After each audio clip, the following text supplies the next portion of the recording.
बहुत समय पहले की बात है। उत्तर भारत के एक छोटे से राज्य में वीरेंद्र नाम का एक पराक्रमी राजा राज करता था।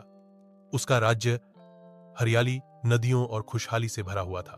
प्रजा उसे न्यायप्रिय और दयालु राजा के रूप में मानती थी। लेकिन राज्य की सीमा पर एक घना और डरावना जंगल था, जिसे लोग भूतवन कहते थे। वहां से रात के समय अजीब अजीब आवाजें आती और जो भी इंसान उस जंगल में गया कभी लौटकर नहीं आया।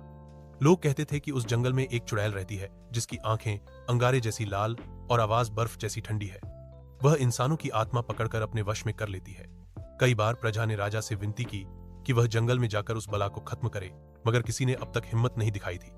एक दिन राजा वीरेंद्र ने निश्चय किया, अगर मेरी प्रजा डर में जी रही है तो मैं राजा कहलाने योग्य नहीं। मैं स्वयं जाकर इस रहस्य का अंत करूंगा। रात का समय था, पूर्णिमा का चांद चमक रहा था। राजा ने अपने तेज घोड़े पर सवार होकर भूतवन का रुख किया। जंगल में प्रवेश करते ही ठंडी हवाओं का झोंका और अजीब सन्नाटा छा गया। अचानक पेड़ पौधे कांपने लगे और एक कर्कश हौंसी गूंज उठी। सामने से काले वस्त्रों में लिपटी चुड़ैल प्रकट हुई। उसकी बाल बिखरे हुए, दांत नुकीले और चेहरा भयावह था।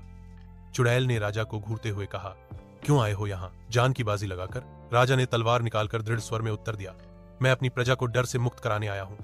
अगर तूने किसी और को हानि पहुंचाई तो तुझे जीवित नहीं छोड़ूंगा।